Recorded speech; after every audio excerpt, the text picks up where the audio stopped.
वाहिगुरू जी का खालसा वाहिगुरू जी की फतेह।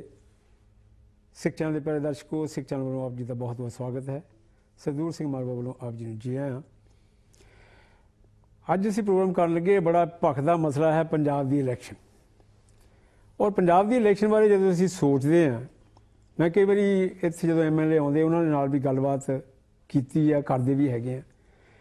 सवाए एक दूसरे के उत्ते चिक्कड़ सिੱਟਣ तो ਉਹਨੂੰ जेल देंगे ਉਹਨੂੰ ਆਹ ਕਰਨ ਤੇ ਬਹੁਤਾ ਕੁਝ ਲੱਭਦਾ नहीं। तो पंजाब की तरक्की की है किद्दां हैगी है ਉਹਦੇ बारे अज गल करते हैं। तो मेरे कोल स्टूडियो ਦੇ ਵਿੱਚ हाजिर होए ने अज डॉक्टर साथी लुधियानवी जी, तो उन्होंने नाल बैठे ने राजू संसारपुरी काउंसलर साहब, तो नाल उन्होंने बैठे ने गुरप्रीत सिंह जी ढिल्लों। प्यारे सज्जनों बहुत बहुत धन्यवाद थोड़े आने का। तो बाकी मैं शुरू ही इतों गल करा साथी साहब, जदों पंजाब की इलैक्शन आउंदी है इत्थे दे जिहड़े पंजाबी आ उन्होंने सब तो ज़्यादा इहो जिहे हुंदे भी जिद्दां पहलवान घुलदे हुंदे अंदर ते जिहड़े बाहर खड़े हुंदे उन्हां दा जोर ज़्यादा लगदा हुंदा। ते इत्थे इह की गल है भी एकदम सानूं अट्रैक्शन जिद्दां चमक पत्थर आंगर इदां हुंदी है, बंदे एकदम तैयार हो जाते हैं उत्थे आ होना चाहिए उत्थे होने। व्हाट्स बिहाइंड की गल है? मैं अमरीका तो आया जी, हफ्ता होया, 1 महीना रह के आया उत्थे। और अमरीका दे नाल संपर्क कैनेडा का भी नाले हुंदा है, वैनकूवर वगैरह का। मैं उत्थे देखिया भी पंजाब दीयां इलैक्शनां बारे सब तो ज़्यादा टॉक 99% टॉक है जिहड़ी वो पंजाब दीयां इलैक्शनां बारे सी।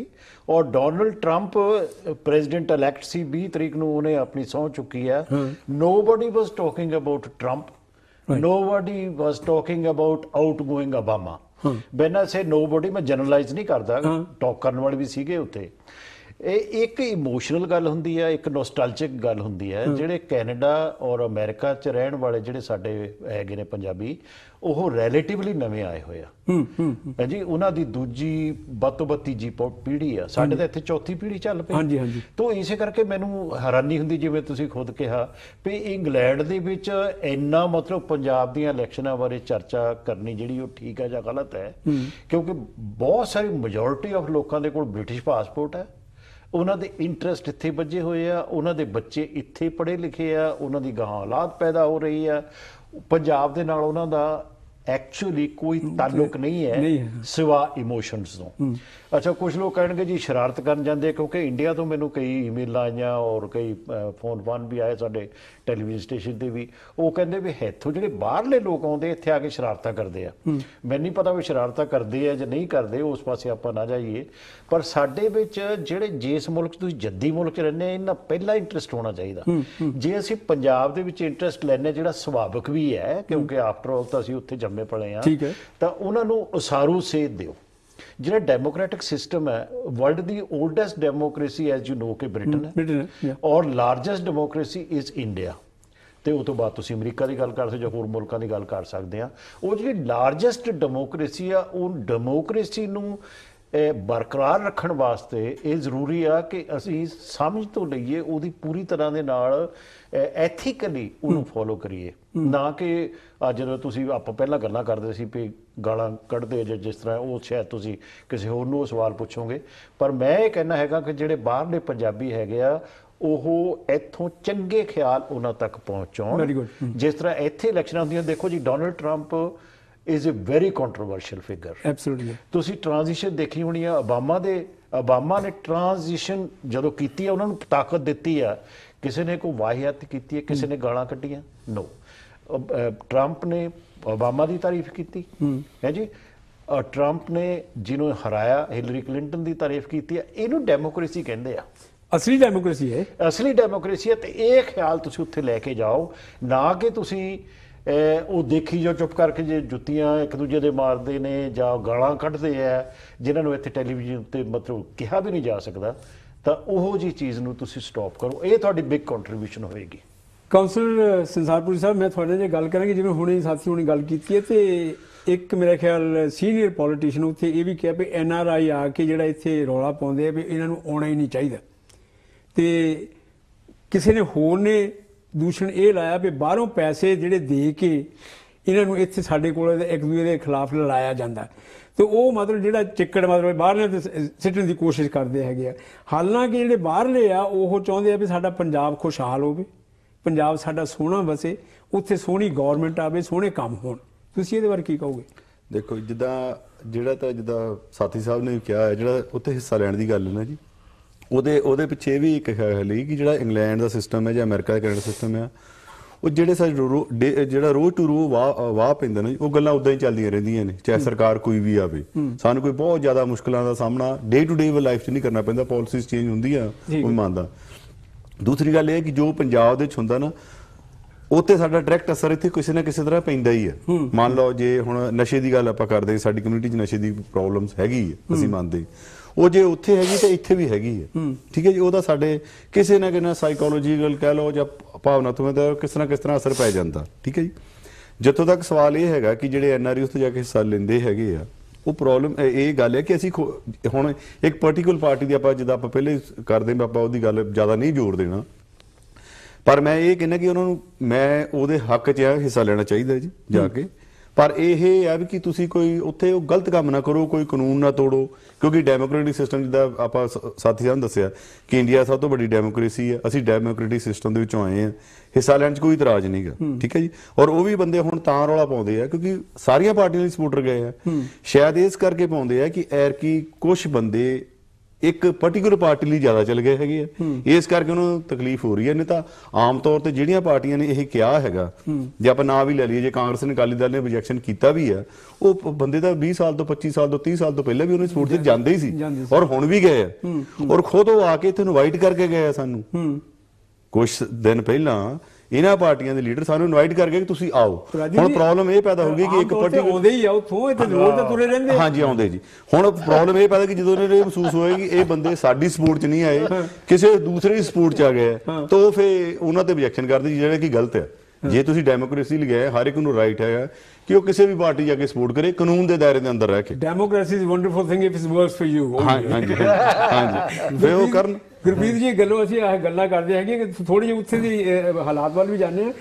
ਕਿਉਂ ਅਸੀਂ ਉਹਦੇ ਬਹੁਤਾ ਜ਼ੋਰ ਦਿੰਦੇ, ਇੱਥੇ ਕਿਉਂ ਨਹੀਂ ਜ਼ੋਰ ਦਿੰਦੇ? ਕਿਉਂ ਨਹੀਂ ਸਾਡੇ ਮੁੰਡੇ ਜਿਹੜੇ ਪੜ੍ਹੇ ਲਿਖੇ ਹੈਗੇ ਮੋਹਰੇ ਆਉਣ? ਕਿਉਂ ਨਹੀਂ ਉਹ MP ਬਣਦੇ? ਕਿਉਂ ਨਹੀਂ ਕਾਉਂਸਲਰ ਬਣਦੇ? ਕਿਤੇ GPs ਬਣਨੇ ਚਾਹੀਦੇ ਆ। ਹਰ ਫੀਲਡ ਦੇ ਵਿੱਚ ਲੋੜ ਹੈ ਰਿਪਰੈਜ਼ੈਂਟੇਸ਼ਨ ਦੀ, ਕਿਉਂ ਉਧਰ ਪਾਸੇ ਧਿਆਨ ਜ਼ਿਆਦਾ ਦਿੱਤਾ ਜਾਂਦਾ? ਇੱਕ ਪਹਿਲਾਂ ਮੈਂ ਥੋੜਾ ਜਿਹਾ ਐਡ ਕਰ ਦਵਾਂ ਕੁਐਸਚਨ ਦੇ ਵਿੱਚ। ਆਈ ਥਿੰਕ ਬਰੀਫਿੰਗ ਤਾਂ ਡੀਟੇਲਸ 'ਚ ਗੱਲ ਹੋ ਗਈ ਆ। ਪਹਿਲੀ ਦੋ ਮੁੱਦੇ ਆਪਾਂ ਜਿਹਨਾਂ ਨੂੰ ਇਗਨੋਰ ਕਰ ਰਹੇ ਹਾਂ।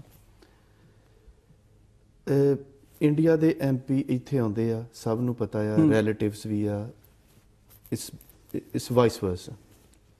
ਪਰ ਜਿਹੜੇ ਪੰਜਾਬੀਆਂ ਦੇ ਮੁੱਦੇ ਆ, ਜਿਨ੍ਹਾਂ ਦੇ ਕੰਸਰਨ ਪੰਜਾਬੀ ਜ਼ਿਆਦਾ ਕੰਸਰਨ ਕਰਦੇ ਆ, ਜਦੋਂ ਵੀ ਇੱਥੇ ਇੰਡੀਆ ਦੇ ਲੀਡਰ ਆਉਂਦੇ ਆ, ਉਹਨਾਂ ਦੇ ਕੋਲੋਂ ਸਾਡੀ ਇੱਕ ਬੇਸਿਕ ਡਿਮਾਂਡ ਆ ਕਿ ਇੰਟਰਨੈਸ਼ਨਲ 에ਅਰਪੋਰਟ ਪੰਜਾਬ 'ਚ ਹੋਣਾ ਚਾਹੀਦਾ। ਜੇ ਸਾਡੇ ਨਿਆਣੇ ਇੱਥੋਂ ਜਾਂਦੇ ਆ, ਉਹ ਪਹਿਲੋਂ ਦਿੱਲੀ ਜਾਂਦੇ ਆ, ਫਿਰ ਹਰਿਆਣੇ 'ਚੋਂ ਨਿਕਲਦੇ ਆ, ਲੁੱਟ ਖਸੁੱਟ ਪਹਿਲੋਂ ਦਿੱਲੀ ਹੁੰਦੀ ਆ, ਫਿਰ ਹਰਿਆਣੇ 'ਚ ਹੁੰਦੀ ਆ, ਫਿਰ ਜਾ ਕੇ ਉਹ ਇੱਥੋਂ ਤੁਸੀਂ ਦਿੱਲੀ ਛੇਤੀ ਪਹੁੰਚ ਜਾਂਦੇ ਆ, ਦਿੱਲੀੋਂ ਆਪਣੇ ਘਰ ਜਾਣ ਨੂੰ ਤੁਹਾਨੂੰ ਟਾਈਮ ਲੱਗਦਾ।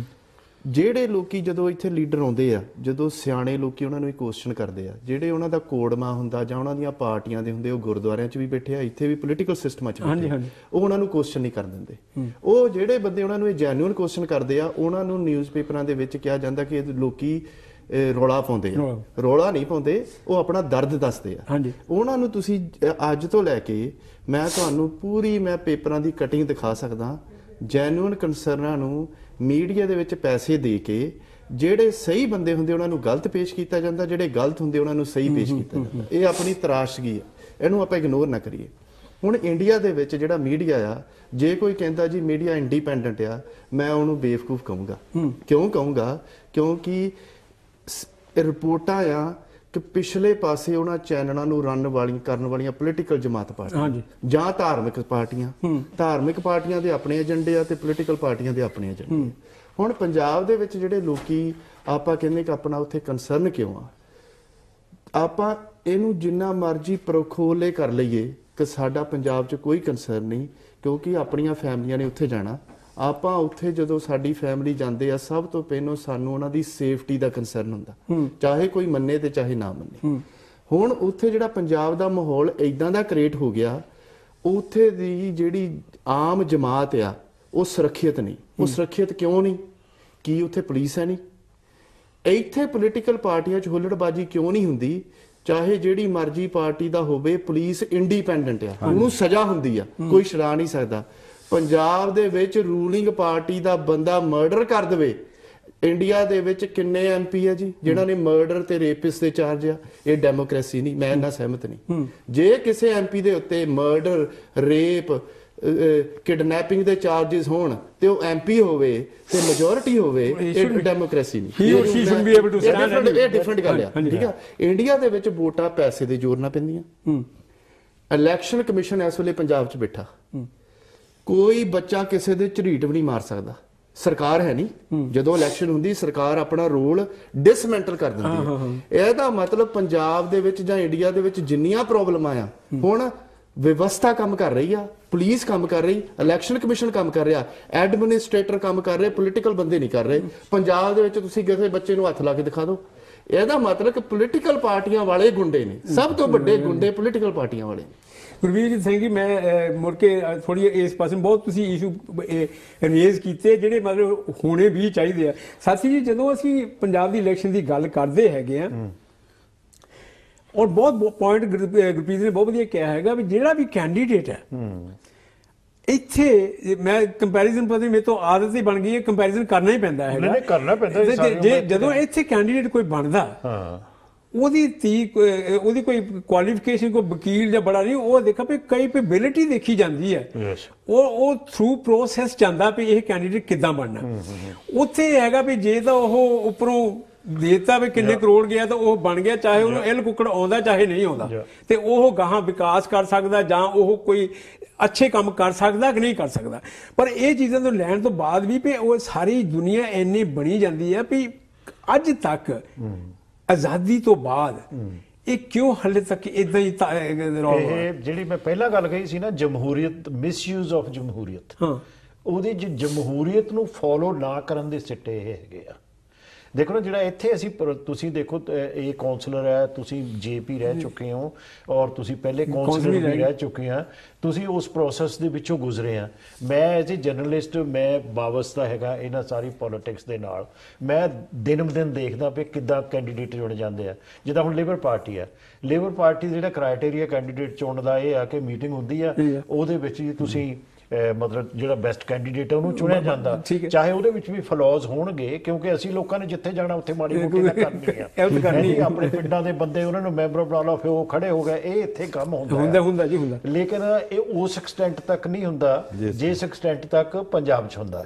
ਜਿਹੜੇ ਗੁਰਪ੍ਰੀਤ ਨੇ ਬੜੀ ਸੋਹਣੀ ਗੱਲ ਕੀਤੀ ਆ ਵੀ ਜਿਹੜੇ ਪੋਲੀਟੀਸ਼ੀਅਨ ਆ ਨਾ, they play the major part in disrupting the process of democracy. ਇਹ ਬਿਲਕੁਲ ਇਹਨਾਂ ਦੀ ਦਰੁਸਤ ਗੱਲ ਆ। ਕਈ ਵਾਰੀ ਮੈਂ ਈਵਨ ਲੋਕ ਸਭਾ ਦੇ ਵਿੱਚ ਵੀ ਜਿਹੜੀ ਬਹਿਸ ਹੁੰਦੀ ਆ, ਮੈਂ ਹੈਰਾਨ ਹੁੰਦਾ ਵੀ ਹਾਊਸ ਆਫ ਕਾਮਨਸ ਦੇ ਵਿੱਚ ਜਿਹੜੀ ਬਹਿਸ ਹੁੰਦੀ ਉਹਦਾ ਮੁਕਾਬਲਾ ਅਗਰ ਇਹ ਨਾ ਕੀਤਾ ਜਾਵੇ, ਕਿਉਂਕਿ ਹਾਊਸ ਆਫ ਕਾਮਨਸ ਦੇ ਵਿੱਚ ਜਿਹੜੀ ਗੱਲ ਹੁੰਦੀ ਆ ਉਹ ਦੇਸ਼ ਦੇ ਭਲੇ ਦੀ ਗੱਲ ਹੁੰਦੀ ਆ। ਕਿਸੇ ਬਿੱਲ ਦੇ ਉੱਤੇ ਬਹਿਸ ਹੁੰਦੀ ਆ, ਤੁਸੀਂ ਬਾਹਰ ਜਾ ਕੇ ਨਹੀਂ ਗੱਲ ਕਰ ਸਕਦੇ, ਉੱਥੇ ਤੋਮਤਬਾਜ਼ੀ ਹੁੰਦੀ ਆ ਲੋਕਾਂ ਦੇ ਉੱਤੇ। ਸੋ ਜਿਹੜਾ ਕੰਟਰੀ, ਸਮੁੱਚਾ ਕੰਟਰੀ ਆ ਇੰਡੀਆ ਇਟਸੈਲਫ, ਪੰਜਾਬ ਦੀ ਤਾਂ ਗੱਲ ਛੱਡੋ, ਉਹ ਇੱਕ ਜਾਣੀ ਨੈਗੇਟਿਵਿਟੀ ਵੱਲ ਜਾ ਰਿਹਾ। ਪੋਲੀਟੀਸ਼ੀਅਨ ਆਪਸ ਵਿੱਚ ਹੀ ਲੜਦੇ ਆ, ਉਹਨਾਂ ਦੀ ਕੁਆਲੀਫਿਕੇਸ਼ਨ ਹੀ ਦੇਖੀ ਜਾਂਦੀ, ਜਿਹੜਾ ਤੁਸੀਂ ਬਿਲਕੁਲ ਠੀਕ ਕਿਹਾ।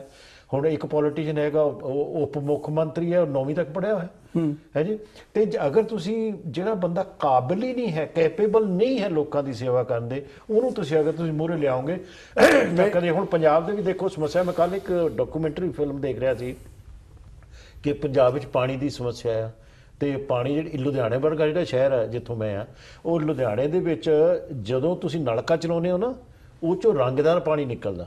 ਉਹ ਰੰਗਦਾਰ ਪਾਣੀ ਇਸ ਲਈ ਨਿਕਲਦਾ ਕਿ ਉਹ ਜਿਹੜੀ ਉੱਨ ਹੈ ਨਾ, ਉੱਨ ਰੰਗੀ ਜਾਂਦੀ ਹੈ, ਉਹ ਪਾਣੀ ਜਿਹੜਾ ਉਹ ਜ਼ਮੀਨ 'ਚ ਜਜ਼ਬ ਹੋਈ ਜਾਂਦਾ, ਤੇ ਜਦੋਂ ਤੁਸੀਂ ਨਲਕਾ ਚਲਾਉਂਦੇ ਹੋ ਉਹ 'ਚ ਆਉਂਦਾ।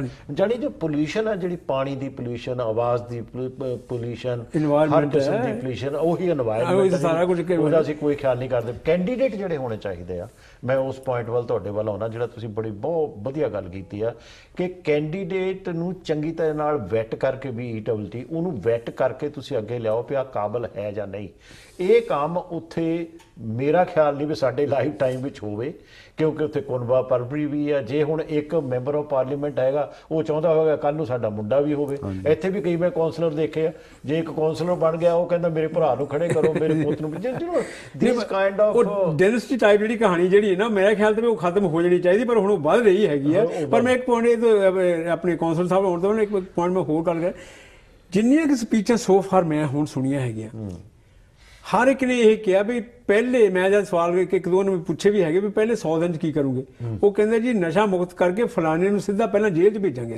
ਠੀਕ ਹੈ ਹਾਂਜੀ, ਔਰ ਜੇਲ੍ਹ ਦੇ ਵਿੱਚ ਤੇ ਆਹ ਕਰਨ ਦੇ ਵਿੱਚ, ਉਹ ਕਰਨ ਦੇ ਵਿੱਚ ਮਤਲਬ ਜ਼ਿਆਦਾ ਜ਼ੋਰ ਲੱਗਾ ਹੋਇਆ ਰਾਦਰ ਦੈਨ। ਤੇ ਹੁਣ ਤੁਸੀਂ ਦੇਖੋ, ਤੁਸੀਂ ਜੇਪੀ ਰਹਿ ਚੁੱਕੇ ਹੋ, ਕਿਉਂਕਿ ਤੁਹਾਨੂੰ ਲਾਅ ਬਾਰੇ ਪਤਾ ਆ। ਜੇ ਇਸ ਬੰਦੇ ਨੂੰ ਹਜੇ ਉਹਨੂੰ ਕਨਵਿਕਟ ਨਹੀਂ ਹੋਇਆ ਬੰਦਾ, ਉਹ ਆਰਡੀਨਰੀ ਸਿਟੀਜ਼ਨ ਆ। ਹਾਂਜੀ, ਉਹ ਬੰਦਾ ਕੋਰਟ ਜਾਂਦਾ, ਉੱਥੇ ਕਨਵਿਕਟ ਹੁੰਦਾ ਜਾਂ ਨਹੀਂ ਹੁੰਦਾ, ਵਕੀਲ ਬਹਿਸ ਕਰਦੇ ਆ, ਪ੍ਰੂਫ ਪੇਸ਼ ਕੀਤੇ ਜਾਂਦੇ ਆ। ਤੁਸੀਂ ਜਾਣੇ ਇਲੈਕਸ਼ਨ ਜਿੱਤਣ ਦੇ ਬਾਰੇ ਕਹਿੰਦੇ ਵੀ ਇਹ ਬੰਦੇ ਨੂੰ ਮੈਂ ਹੁਣ ਅੰਦਰ ਕਰ ਦੇਣਾ। ਜੇ ਬਾਦਲ ਸਾਹਿਬ ਹੈਗੇ ਤਾਂ ਉਹਨੂੰ ਅਮਰਿੰਦਰ ਕਹਿੰਦਾ ਵੀ ਮੈਂ ਕਰ ਦੇਣਾ, ਜੇ ਅਮਰਿੰਦਰ ਸਿੰਘ ਨੂੰ ਉਹ ਕਹਿ ਰਹੇ ਆ। ਹਰੇਕ ਬੰਦੇ ਨੂੰ ਇੱਕ ਦੂਜੇ ਨੂੰ ਜੇਲ੍ਹਾਂ 'ਚ ਭੇਜਣ ਦੀ ਕੋਸ਼ਿਸ਼ ਕਰਦੇ ਆ। That is why it is very worrying actually ਕਿ ਪੰਜਾਬ ਦਾ ਭਵਿੱਖ ਕੀ ਹੈ। ਜਿਹੜੇ ਲੋਕ ਇੱਥੋਂ ਜਾਂਦੇ ਆ ਨਾ, ਉਹਨਾਂ ਨੂੰ ਮੈਂ ਇਸੇ ਕਰਕੇ ਫੇਰ ਸੁਨੇਹਾ ਦੇਣਾ ਚਾਹੁੰਦਾ ਕਿ ਠੀਕ ਆ, ਆਪਣਾ ਆਪਣਾ ਕੈਂਡੀਡੇਟ ਤੁਸੀਂ ਸਪੋਰਟ ਕਰੋ ਜਿਵੇਂ ਤੁਸੀਂ ਮਹਿਸੂਸ ਕਰਦੇ ਹੋ, ਪਰ ਉਹਨਾਂ ਨੂੰ ਇਹ ਵੀ ਸਮਝਾਓ ਭਾਈ ਸਾਡੇ ਇੱਦਾਂ ਹੁੰਦਾ ਆ। ਤੇ ਹੁਣ ਤਾਂ ਦੇਖੋ ਦੁਨੀਆ ਕਿੰਨੀ ਸੁੰਗੜ ਗਈ ਹੈ। ਉਸ ਲਾਈਵ ਟੈਲੀਵਿਜ਼ਨ ਦੇ ਉੱਤੇ ਸਾਰੇ ਦੇਖ ਰਹੇ ਆ ਹਾਊਸ ਆਫ ਕਾਮਨਸ ਕਿਵੇਂ ਕੰਮ ਕਰ ਰਿਹਾ। ਤੁਸੀਂ ਇੱਥੋਂ ਦੇ ਸਿਸਟਮ ਨੂੰ ਦੇਖ ਲਓ। ਮੈਂ ਤਾਂ ਇੱਥੇ ਇੱਕ ਹੋਰ ਗੱਲ ਵੀ ਕਹੂੰਗਾ, ਮੈਂ ਸੰਸਾਰਪੁਰੀ ਸਾਹਿਬ ਬੈਠੇ ਕਾਉਂਸਲਰ ਆਏ, ਇਹਨਾਂ ਨੂੰ ਵੀ ਇਸ ਗੱਲ ਦਾ ਪਤਾ ਹੈ। ਇੰਡੀਆ ਤੋਂ ਮੰਤਰੀਆਂ ਦਾ ਅਸੀਂ ਫੁੱਲਾਂ ਦੇ ਉਹਦੇ ਹਾਰ ਪਾਉਂਦੇ ਆ, ਉਹਨੂੰ ਪਾਰਟੀਆਂ ਦਿੰਦੇ ਆ। ਉਹਨੂੰ ਫੁੱਲਾਂ ਦੇ ਹਾਰ ਪਾਰਟੀਆਂ, ਚਲੋ ਖਾਣਾ ਖੁਣਾ ਤਾਂ ਖਿਲਾਓ ਠੀਕ ਆ, ਉਹਨੂੰ ਉਹਦੀ ਸਾਰਾ ਐਮਫੈਸਿਸ ਜਿਹੜਾ ਤੁਹਾਡਾ ਹੋਣਾ ਚਾਹੀਦਾ ਉਹਦੇ ਸਾਹਮਣੇ ਉਹ ਹੋਣਾ ਚਾਹੀਦਾ ਕਿ what are you going to do about Punjab. ਇਹੀ ਮੈਂ ਕਾਉਂਸਲਰ ਸਾਹਿਬ ਨੂੰ ਪੁੱਛਣਾ ਲੱਗਾ ਸੀ ਕਿ ਇੰਨੇ ਬੰਦੇ ਇੱਥੇ ਆਉਂਦੇ ਆ। ਇੱਕ ਵਾਰੀ ਮੈਂ ਵੀ ਸਵਾਲ ਇਹ ਕੀਤਾ ਸੀ ਵੀ ਤੁਸੀਂ ਆ ਦੇਖਦੇ ਆ ਸੜਕਾਂ ਸਾਫ਼ ਹੋ ਰਹੀਆਂ, ਹਰ ਹਫ਼ਤੇ ਆ ਟਰੱਕ ਆਉਂਦਾ ਸਮਾਨ ਚੱਕੀ ਜਾ ਰਿਹਾ ਹੈਗਾ, ਵੀ ਇਹ ਜਲੰਧਰ 'ਚ, ਇਹ ਲੁਧਿਆਣੇ ਦੇ ਵਿੱਚ, ਇਹ ਨਵੇਂ ਸ਼ਹਿਰ 'ਚ, ਇਹ ਫਲਾਣੇ, ਇਹ ਕਿਉਂ ਨਹੀਂ ਹੋ ਰਿਹਾ? ਦੇਖ ਜਾਂਦੇ ਆ, ਜਿੱਦਾਂ ਹੁਣੇ ਸਾਥੀ ਹੁਣੇ ਕਿਹਾ, ਅਸੀਂ ਉਹਨਾਂ ਨੂੰ ਫੁੱਲਾਂ ਦੇ ਹਾਰ ਪਾ ਕੇ ਤੇ ਅਸੀਂ ਉਹ ਕੁਝ ਕਰ ਦਿੰਦੇ, ਅਸੀਂ ਉਹ ਉਹਨਾਂ ਨੂੰ ਦਰਜਾ ਦਿੰਦੇ ਆ ਜਿਹੜਾ ਦਰਜਾ ਦੇ ਲਾਇਕ ਨਹੀਂ ਹੈਗੇ। ਉਹ ਮਾਫ ਕਰਨਾ, ਪਰ ਇਹ ਹੈਗਾ ਵੀ ਕਿਉਂ ਨਹੀਂ ਉਹ ਇੱਥੋਂ ਸਿੱਖ ਕੇ ਜਾਂਦੇ, ਕਿਉਂ ਨਹੀਂ ਉਹ ਜਾ ਕੇ ਇਹੋ ਜਿਹੀਆਂ ਗੱਲਾਂ ਜਿਹੜੀਆਂ ਚੰਗੇ ਪ੍ਰੈਕਟਿਸਿਸ ਹੈਗੀਆਂ ਉਹਨਾਂ ਨੂੰ ਉੱਥੇ ਜਾ ਕੇ ਵਰਤਿਆ ਜਾਵੇ, ਇੰਪਲੀਮੈਂਟ ਕੀਤਾ ਜਾਵੇ। ਜਿੱਦਾਂ ਜੋ ਗੁਰਪ੍ਰੀਤ ਸਿੰਘ ਹੋਣਾ ਤੇ ਇਹਨਾਂ ਨੇ ਪਹਿਲਾਂ ਹੀ ਦੱਸਿਆ ਕਿ ਸਾਡੇ ਜਿਹੜੇ ਇੰਡੀਆ ਦੇ ਪੋਲੀਟੀਸ਼ੀਅਨ ਆ ਨਾ ਜੀ, ਉਹਨਾਂ ਦਾ 80% ਜਿਹੜਾ ਸਮਾਂ ਆ ਉਹ ਬੇਅਰਥ ਜਾ ਰਿਹਾ। ਕਿਉਂ? ਕਿਉਂਕਿ ਉਹ ਜਿੱਦਾਂ ਕਹਿ ਰਹੇ ਤੁਸੀਂ, ਆਪਾਂ ਪਹਿਲੇ ਕਹਿੰਦੇ ਵੀ ਇੱਕ ਦੂਜੇ ਨੂੰ ਕ੍ਰਿਟੀਸਾਈਜ਼ ਕਰਨ ਦੇ ਵਿੱਚ, ਤੇ ਸਿਰਫ ਇਸ ਕਰਕੇ ਉੱਥੇ ਪੋਲੀਟੀਸ਼ੀਅਨ ਦੀ ਇੱਕ ਪਰਪਸ ਕੀ ਹੈ ਜੀ? ਪਰਪਸ ਇਹ ਕਿ ਮੈਂ ਕਿਸ ਤਰ੍ਹਾਂ ਜਾਂ ਪਾਰਟੀ ਸਿਆਸੀ ਦਾ ਕਿ ਮੈਂ ਕਿਸ ਤਰ੍ਹਾਂ ਇਲੈਕਸ਼ਨ ਜਿੱਤ ਲਵਾਂ, ਬਸ ਇਹ ਇੱਕ ਸੂਲ ਆ। ਹੁਣ ਇੱਥੇ ਜਿਹੜੀ ਸਿਆਸਤ ਪਾਲਿਸੀ ਤੇ ਚੱਲਦੀ ਹੈ, ਅਸੀਂ ਦੱਸਦੇ ਵੀ ਸਾਡੀ ਪਾਲਿਸੀ ਇਹ ਆ। ਐਜ਼ ਏ ਕਾਉਂਸਲਰ ਤੁਹਾਨੂੰ ਤਜਰਬਾ ਹੈਗਾ, ਅਸੀਂ ਡੋਰ ਤੇ ਜਾਈਦਾ, ਸਾਨੂੰ ਬੰਦਾ ਕਹਿੰਦਾ ਵੀ ਅਸੀਂ ਕਹਿੰਦੇ ਸਾਡੀ ਪਾਰਟੀ ਦੀ ਪਾਲਿਸੀ ਆ ਹੈ ਜੀ, ਉਹ ਕਹਿੰਦਾ ਮੈਂ ਪਾਲਿਸੀ ਨੂੰ ਪਸੰਦ ਨਹੀਂ ਕਰਦਾ, ਮੈਂ ਤੈਨੂੰ ਵੋਟ ਨਹੀਂ ਪਾਉਣਾ ਚਾਹੁੰਦਾ, ਅਸੀਂ ਕਹਿੰਦੇ ਥੈਂਕ ਯੂ ਜੀ, ਨਹੀਂ ਪਾਉਣਾ ਚਾਹੁੰਦੇ ਤੁਹਾਡੀ ਮਰਜ਼ੀ ਹੈ, ਠੀਕ ਹੈ ਜੀ। ਹਾਂਜੀ, ਅੱਛਾ, ਉੱਥੇ ਕੀ ਹੈ ਕਿ ਉਹ ਕਹਿੰਦੇ ਜਿੱਦਾਂ ਹੁਣ ਆਮ ਤੌਰ ਤੇ ਤੁਸੀਂ ਸੁਣਿਆ ਹੋਣਾ, ਖਾਸ ਕਰ ਜਿਹੜੀਆਂ ਰਵਾਇਤੀ ਪਾਰਟੀਆਂ, ਉਹਨਾਂ ਨੂੰ ਸੁਣੋ ਜੀ ਟਿਕਟ ਕਿਹਨੂੰ ਦੇਣੀ ਹੈ, ਉਹ ਕਹਿੰਦੇ ਜੀ ਸਾਡੀ ਇੱਕੋ ਹੀ ਜਿਹੜਾ ਜਿੱਤ ਸਕਦਾ। ਅੱਛਾ, ਇਹ ਸ਼ਰੇਆਮ ਕਹਿ ਰਹੇ ਆ ਦੋਨੇ ਪਾਰਟੀਆਂ, ਜਿਹੜੀਆਂ ਰਵਾਇਤੀ ਪਾਰਟੀਆਂ, ਖਾਸ ਕਰਕੇ ਕਾਂਗਰਸ ਤੇ ਅਕਾਲੀ ਦਲ, ਬਾਕੀ ਵੀ ਵਿੱਚ ਸ਼ਾਮਲ ਹੈ, ਆਮ ਆਦਮੀ ਪਾਰਟੀ ਵਿੱਚ ਸ਼ਾਮਲ ਹੈ, ਜਿਹੜੇ ਤੇ ਨਹੀਂ, ਉਹਨਾਂ ਦਾ ਕ੍ਰਾਈਟੇਰੀਆ ਖਾਸ ਕਰਕੇ ਰਵਾਇਤੀ ਪਾਰਟੀਆਂ ਦਾ ਇਹੀ ਹੈ, ਕਹਿੰਦੇ ਕਿਹਨੂੰ ਇਲੈਕਸ਼ਨ ਦੇ ਟਿਕਟ ਕਿਹਨੂੰ ਦੇਣੀ, ਕਹਿੰਦੇ ਜਿਹੜਾ ਇਲੈਕਸ਼ਨ ਜਿੱਤ ਸਕਦਾ ਸਾਡਾ ਕ੍ਰਾਈਟੇਰੀਆ ਇਹ ਹੈ, ਬਾਕੀ ਪਿੱਛੇ ਬੈਕਗ੍ਰਾਉਂਡ ਕੋਈ ਨਹੀਂ। ਇੱਕ ਹੋਰ ਵੀ ਕ੍ਰਾਈਟੇਰੀਆ ਹੁੰਦਾ ਸੀ ਪਹਿਲਾਂ ਉੱਥੇ ਵੀ ਕਿੰਨਾ ਚਿਰ ਜੇਲ੍ਹ 'ਚ ਰਿਹਾ, ਤੇਰੀ ਕੁਰਬਾਨੀ ਕੀ ਹੈ। ਅੱਛਾ, ਦੂਸਰੀ ਗੱਲ ਜਿਹਦਾ ਇਹ ਵੀ ਇੱਕ ਹੁੰਦਾ ਸੀ, ਦੂਸਰੀ ਗੱਲ ਇਹ ਹੈ ਕਿ ਜਦੋਂ ਅਸੀਂ ਇਲੈਕਸ਼ਨ ਜਿੱਤ ਜਾਂਦੇ ਹਾਂ, ਮੈਂ ਇਲੈਕਸ਼ਨ ਜਿੱਤਣ ਤੋਂ ਬਾਅਦ ਕਦੀ ਇਸ ਚੱਕਰ 'ਚ ਨਹੀਂ ਪਿਆ ਲੇਬਰ ਪਾਰਟੀ ਦਾ ਬੰਦਾ ਆ, ਟੋਰੀ ਦਾ, ਕਿਹੜੀ, ਸਾਰਿਆਂ ਦੇ ਕੌਂਸਲਰ ਆ। ਉੱਥੇ ਇਹ ਭਾਵਨਾ ਜਿਹੜੀ ਨਹੀਂ ਗੀ। ਉੱਥੇ ਪਹਿਲਾਂ ਤੁਸੀਂ ਆਪਣਾ ਅੱਧਾ ਸਮਾਂ ਇਲੈਕਸ਼ਨ ਜਿੱਤਣ ਨੂੰ ਲਾਤਾ, 2.5 ਸਾਲ 3 ਸਾਲ, ਬਾਅਦ 'ਚ 5 ਸਾਲ ਉਹਨੂੰ ਰਿਟੇਨ ਕਰਨ ਲਈ ਕਿ ਮੇਰੀ ਪਾਰਟੀ ਸਰਕਾਰ ਰਹਿ ਜਾਵੇ, ਬਸ ਇਹ ਹੈ। ਇਸੇ ਕਰਕੇ ਜਿਹੜਾ ਬਾਕੀ ਗੱਲਾਂ ਧਿਆਨ ਹੈ, ਐਡਮਿਨਿਸਟ੍ਰੇਸ਼ਨ ਕਿੱਦਾਂ ਚਲਾਉਣੀ ਆ, ਸਕੂਲ ਕਿੱਦਾਂ ਚਲਾਉਣੇ ਆ, ਸਫਾਈ ਦਾ ਖਿਆਲ ਕਿੱਦਾਂ, ਉਹਨਾਂ ਨੂੰ ਟਾਈਮ ਹੀ ਹੈ ਨਹੀਂ।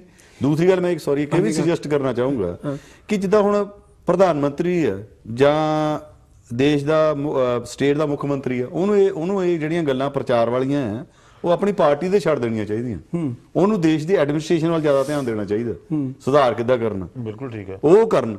ਜੇ ਹੁਣ ਫੋਰ ਇੱਕ ਉਦਾਹਰਨ ਦੇ ਤੌਰ ਤੇ ਕਹਿ ਰਿਹਾ, ਮੋਦੀ ਸਾਹਿਬ ਇੰਡੀਆ ਦੇ ਪ੍ਰਧਾਨ ਮੰਤਰੀ ਹੈ, ਅਮਿਤ ਸ਼ਾਹ ਬੀਜੇਪੀ ਦਾ ਪ੍ਰੈਜ਼ੀਡੈਂਟ ਆ, ਉਹ ਬੀਜੇਪੀ ਦੇ ਪ੍ਰੈਜ਼ੀਡੈਂਟ ਤੇ ਛੱਡ ਦੇਵੇ, ਉਹ ਪ੍ਰਚਾਰ ਕਰੇ ਜਾ ਕੇ ਜੋ ਮਰਜ਼ੀ ਕਰੇ, ਉਹ ਦੇਸ਼ ਨੂੰ ਸੰਭਾਲਣ ਵੱਲ ਧਿਆਨ ਦੇਣ, ਬਾਕੀਆਂ ਤੇ ਵੀ ਤੇ ਲਾਗੂ ਹੁੰਦੀ ਹੈ। ਜਿਹੜਾ ਜਿਹਨੇ ਦੇਸ਼ ਦਾ ਸੁਧਾਰ ਕਰਨਾ, ਜਿਹਨੇ ਸਟੇਟ ਦਾ ਸੁਧਾਰ ਕਰਨਾ, ਉਹਨੂੰ ਤਾਂ ਆਪਣੀ ਪਾਰਟੀ ਦਾ ਫਿਕਰ ਪਿਆ ਹੈ। ਜਦ ਕਿ ਇਲੈਕਸ਼ਨ ਹੋਣ ਤੋਂ ਬਾਅਦ ਜਦੋਂ ਉਹਨੂੰ ਇਲੈਕਟ ਕਰ ਲਿਆ ਆ, ਉਹ ਸਾਰਿਆਂ ਦਾ ਸੀਐਮ ਹੈ, ਸਾਰਿਆਂ ਦਾ ਪੀਐਮ ਆ, ਉਹ ਫਿਰ ਦੇਸ਼ ਦੇ ਵੱਲ ਜ਼ਿਆਦਾ ਧਿਆਨ ਦੇਵੇ, ਆਪਣੀ ਪਾਰਟੀ ਨੂੰ ਆਪਣੇ ਪਾਰਟੀ ਦੇ ਲੀਡਰਾਂ ਤੇ ਛੱਡ ਦੇਵੇ। ਗੁਰਪ੍ਰੀਤ ਜੀ, ਜਦੋਂ ਅਸੀਂ ਇਹ ਗੱਲਾਂ ਕਰਦੇ ਹਾਂ ਪਾਰਟੀਆਂ ਦੀਆਂ ਸਾਰਿਆਂ ਦੀ, ਜਦੋਂ ਦੇਖਦੇ ਆਲਾ ਦੁਆਲਾ, ਜਿਹਨੂੰ ਮਰਜ਼ੀ ਪੁੱਛ ਕੇ ਦੇਖ ਲਓ, ਕਹਿੰਦੇ ਜੀ ਬਸ ਸਾਡੀ ਗਵਰਨਮੈਂਟ ਬਣੀ ਪਈ ਹੈ। ਚਾਹੇ ਉਹ ਜਿਹੜੀ ਪੋਲਿੰਗ ਹੁੰਦੀ ਆ ਕਿ ਕਿੱਧਰ ਨੂੰ ਜਾ ਰਹੀ ਹੈ ਕਿ ਨਹੀਂ ਜਾ ਰਹੀ, ਉਹ ਕਹਿੰਦਾ ਬਣੀ ਪਈ ਹੈ ਜੀ। ਅਸੀਂ ਦੂਜੇ ਪਾਸੇ ਅਸੀਂ ਇੰਨੇ ਕੰਮ ਕੀਤੇ ਆ। ਮੈਂ ਇੱਕ ਸਵਾਲ ਪੁੱਛਿਆ ਸੀਗਾ ਪਿੱਛੇ ਜਿਹੇ ਟੈਲੀਫੋਨ ਦੇ ਉੱਤੇ ਇੱਕ ਕੈਂਡੀਡੇਟ ਨੂੰ, ਮੈਂ ਕਿਹਾ ਵੀ ਜਿਹੜੀ ਹੁਣ ਅਕਾਲੀ ਸਰਕਾਰ ਹੈ 10 ਸਾਲ ਤੋਂ ਆ ਰਹੀ ਹੈ, ਵੀ 10 ਸਾਲਾਂ ਦੇ ਵਿੱਚ ਕਿਹੜਾ ਕੰਮ ਰਹਿ ਗਿਆ ਵੀ ਜਿਹੜਾ ਤੁਸੀਂ ਆਉਂਦੇ ਹੀ ਕਰੋਗੇ? ਕਹਿੰਦਾ ਜੀ ਅਸੀਂ ਬਹੁਤ ਕੰਮ ਕਰਨੇ। ਮੈਂ ਕਿਹਾ ਮੇਰਾ ਇਹ ਸਵਾਲ ਦਾ ਜਵਾਬ ਨਹੀਂ ਹੈ, ਬਹੁਤ ਕੰਮ ਕਰ ਵੀ ਜਿਹੜੇ 10 ਸਾਲਾਂ 'ਚ ਤੁਸੀਂ ਨਹੀਂ ਕੰਮ ਕਰ ਸਕਦੇ, ਦੱਸੋ ਵੀ ਉਹ ਕਿਹੜਾ ਕੰਮ ਰਹਿ ਗਿਆ, ਤੇ ਪਹਿਲਾਂ ਉਹ ਕੰਮ ਕਰੋਗੇ ਤੇ ਉਹ ਕਿਹੜਾ ਕੰਮ ਹੈ? ਸਵਾਲ ਉਹਨੇ ਉਹ ਜਵਾਬ ਇਸ ਤਰ੍ਹਾਂ ਦਿੱਤਾ। ਫਿਰ ਉਹਨੂੰ ਪੁੱਛਿਆ ਸੀ, ਮੈਂ ਕਿਹਾ ਪਹਿਲੇ 100 ਦਿਨ ਦੇ ਵਿੱਚ ਜਿਹੜੀ ਵੀ ਪਾਰਟੀ ਵੀ ਆ ਜਾਵੇ ਉਹ ਕੀ ਤੁਸੀਂ ਕੰਮ ਕਰਾਂਗੇ? ਤੇ ਉਹਦੇ ਵਿੱਚ ਇੱਕ ਦੇ ਜਵਾਬ ਦਿੱਤਾ ਸੀ, ਪਹਿਲਾਂ ਜੀ ਆਉਂਦੇ ਨੂੰ ਉਹਨੂੰ ਅਸੀਂ ਜੇਲ੍ਹ 'ਚ ਕਰਾਂਗੇ। ਮੈਂ ਕਿਹਾ ਆ ਵੀ ਜਵਾਬ ਨਹੀਂ ਹੈ। ਸੋ ਜਦੋਂ ਅਸੀਂ ਇਹ ਗੱਲਾਂ ਇਹਨਾਂ ਚੀਜ਼ਾਂ ਦੇ ਉੱਤੇ ਗੁਰਪ੍ਰੀਤ ਲੈਂਦੇ ਆ, ਇਹ ਜਿਹੜੇ ਵੀ ਸਾਡੇ ਲੋਕ ਆ ਜਿਨ੍ਹਾਂ ਦੇ ਉੱਤੇ ਸਾਨੂੰ ਬਹੁਤ ਉਮੀਦਾਂ ਕਿ ਸਾਡਾ ਉਹ ਪੰਜਾਬ ਗੁਰੂਆਂ ਦੀ ਪੀਰਾਂ ਦੀ ਧਰਤੀ ਜਿਹਨੂੰ ਅਸੀਂ ਕਹਿੰਦੇ ਹਾਂ, ਜਿਹਦੇ ਵਿੱਚੋਂ ਅਸੀਂ ਆਏ ਹੈਗੇ ਆ, ਪਰ ਅਸੀਂ ਉਹ ਚੀਜ਼ ਲੱਭਣੀ ਚਾਹੁੰਦੇ ਹੈਗੇ ਵੀ ਕੀ ਹੈ, ਕੀ ਆਉਣ ਜਿਹੜੀ ਹੁਣ ਪਾਰਟੀਆਂ ਲੱਭ ਸਕਾਂਗੇ ਇਹਨਾਂ ਵਿੱਚ? ਮੈਂ ਨਾ ਤੁਹਾਡੀ ਜਿਹੜੀ ਗੱਲ ਆ ਨਾ, ਕਈ ਗੱਲਾਂ ਨਾ ਜਦੋਂ ਇਲੈਕਸ਼ਨ ਹੁੰਦੀ ਆ, ਕਈ ਇਮੋਸ਼ਨਲ ਹੁੰਦੀਆਂ, ਕਈ ਫੈਕਚੁਅਲ ਹੁੰਦੀਆਂ, ਕਈ ਇੰਟੈਲੈਕਚੁਅਲ ਹੁੰਦੀਆਂ। ਪਰ ਆਪਾਂ ਜਦੋਂ ਪੰਜਾਬ ਦੀ ਗੱਲ ਕਰਦੇ ਆ, ਜੇ ਆਪਾਂ ਰੇਸ਼ੋ ਚੈੱਕ ਕਰ ਲਈਏ ਕਿ ਪੰਜਾਬ ਦੇ ਵਿੱਚ ਅਨਪੜ੍ਹਤਾ ਕਿੰਨੀ ਆ, ਤੇ ਆਪਣੀ ਜਿਹੜੀ ਇੰਟੈਲੈਕਚੁਅਲ ਪੁਣਾ ਹੈ ਉਹ ਬਾਹਰ ਨਿਕਲ ਜਾਂਦਾ। ਕਿਉਂਕਿ ਇੰਟੈਲੈਕਚੁਅਲ ਗੱਲ ਉੱਥੇ ਹੁੰਦੀ ਹੈ ਜਿੱਥੇ ਇੰਟੈਲੈਕਚੁਅਲ ਪੜ੍ਹੇ ਲਿਖੇ ਬੰਦੇ ਆ। ਪੜ੍ਹੇ ਲਿਖਿਆਂ ਤੋਂ ਇੰਟੈਲੈਕਚੁਅਲ ਗੱਲ ਸ਼ੁਰੂ ਹੁੰਦੀ ਆ। ਜੇ ਬੰਦਾ ਪੜ੍ਹਿਆ ਹੀ ਨਹੀਂ, ਤੁਸੀਂ ਜਿੰਨੀ ਮਰਜ਼ੀ ਇੰਟੈਲੈਕਚੁਅਲ ਗੱਲ ਕਰ ਲਓ, ਉਹਨਾਂ ਨੂੰ ਸਮਝ ਨਹੀਂ ਲੱਗਣੀ। ਦੂਜੀ ਗੱਲ, ਤੁਸੀਂ ਆਪਣੇ ਘਰ ਕੋਈ ਪੌਦਾ ਲਾਉਂਦੇ ਆ, ਤੁਸੀਂ ਇਹ ਨਹੀਂ ਕਿ ਪੌਦਾ ਲਾਤਾ, ਤੁਸੀਂ ਉਹਨੂੰ ਰਾਈਟ ਇਨਵਾਇਰਨਮੈਂਟ ਦਿੰਦੇ ਆ ਗਰੋਥ ਕਰਨ ਵਾਸਤੇ। ਜੇ ਤੁਸੀਂ ਪੰਜਾਬ ਦਾ ਇਨਵਾਇਰਨਮੈਂਟ ਦੇਖੋ, ਉਹ ਗੁੰਡਾਗਰਦੀ ਵਾਲਾ, ਧੱਕੇਸ਼ਾਹੀ ਵਾਲਾ। ਲੋਕੀ ਤਾਂ ਗੁਰਦੁਆਰੇ ਮੱਥਾ ਟੇਕਣ ਲਈ ਵੀ ਧੱਕਾ ਲਾਉਂਦੇ ਆ। ਮੰਦਿਰ ਦੇ ਵਿੱਚ ਜਿੱਥੇ ਪ੍ਰਮਾਤਮਾ ਨੂੰ ਜਾਣਾ, ਸ਼ਾਂਤੀ ਦਾ ਥਾਂ, ਉੱਥੇ ਲੋਕੀ ਇੱਕ ਦੂਜੇ ਤੋਂ ਧੱਕਾ ਲਾ ਕੇ ਮੱਥਾ ਟੇਕਣ ਨੂੰ ਆ। ਇੱਥੇ ਤੁਸੀਂ ਬੱਸ 'ਚ ਫੜਨਾ, ਲੈਟਸ ਬੀ ਕੰਪੇਅਰ। ਮੈਨੂੰ ਆਪਾਂ ਪੋਜ਼ਿਟਿਵਲੀ ਨੈਗੇਟਿਵ ਗੱਲ ਨਹੀਂ ਕਰ ਰਿਹਾ, ਮੈਂ ਕੰਪੈਰੀਜ਼ਨ ਕਰ ਰਿਹਾ। ਇਹਨੂੰ ਤੁਸੀਂ ਪੋਜ਼ਿਟਿਵ ਲੈ ਲਿਓ ਚਾਹੇ ਨੈਗੇਟਿਵ ਲੈ ਲਿਓ। ਤੁਸੀਂ ਬੱਸ 'ਚ ਬਹਿਣਾ 1 ਮਿੰਟ ਲਈ, ਤੁਸੀਂ ਲਾਈਨ 'ਚ ਖੜਦੇ ਆ, ਠੀਕ ਆ? ਇਹ ਕਲਚਰ ਦੀ ਨਿਸ਼ਾਨੀ ਤੇ ਐਟੀਟਿਊਡ ਦੀ ਨਿਸ਼ਾਨੀ ਆ। ਇੰਟੈਲੈਕਚੁਅਲ ਪੁਣਾ ਮੈਂ ਹੋਰ ਥੱਲੇ ਲੈ ਆਉਂਦਾ ਲੈਵਲ। ਪੰਜਾਬ ਦੇ ਵਿੱਚ ਤੁਸੀਂ ਲਾਈਨ 'ਚ ਖੜ ਕੇ ਬੱਸ ਚੜ੍ਹ ਕੇ ਦਿਖਾ ਦਿਓ ਮੈਨੂੰ, ਤੇ ਮੈਂ ਤੁਹਾਨੂੰ ਮੰਨ ਜਾਊਂਗਾ। 1 ਮਿੰਟ ਲਈ ਆਪਾਂ ਇੱਥੇ ਆ ਕੇ ਆਪਾਂ ਨਾ ਕਈ ਗੱਲਾਂ ਦੇ ਵਿੱਚ ਖਿਆਲੀ ਪੁਆਓ ਬਣਾਉਂਦੇ ਆ, ਪਰ ਗਰਾਊਂਡ ਲੈਵਲ ਤੇ ਅਸੀਂ ਵੀ ਉਹੀ ਕੰਮ ਕਰਦੇ ਹਾਂ, ਕਿਉਂਕਿ ਉੱਥੇ ਇਨਵਾਇਰਨਮੈਂਟ ਨਹੀਂਗਾ। ਕਿਸੇ ਵੀ ਚੀਜ਼ ਨੂੰ ਪ੍ਰਫੁੱਲਤ ਕਰਨ ਲਈ, ਕੋਈ ਪੋਜ਼ਿਟਿਵ ਕੰਮ ਕਰਨ ਲਈ, ਕੋਈ ਤੁਸੀਂ ਬੀਜਦੇ ਆ, ਤੁਸੀਂ ਉਹਦਾ ਇਨਵਾਇਰਨਮੈਂਟ ਕ੍ਰੀਏਟ ਕਰਦੇ ਆ। ਅਨਫੋਰਚੂਨੇਟਲੀ ਅਸੀਂ ਲੋਕਾਂ ਨੇ ਪੰਜਾਬ ਦੇ ਵਿੱਚ ਟਾਈਮ ਆਪਣਾ ਬਿਲਕੁਲ ਬਹੁਤ ਨੇੜੇ ਜਾ ਰਿਹਾ, ਕਿਉਂਕਿ ਇਹ ਬੜੀਆਂ ਹੋਰ ਹਿਸਾਬ ਦੀਆਂ ਗੱਲਾਂ, ਕਿਉਂਕਿ ਖੁੱਲਾ ਟਾਈਮ ਚਾਹੀਦਾ।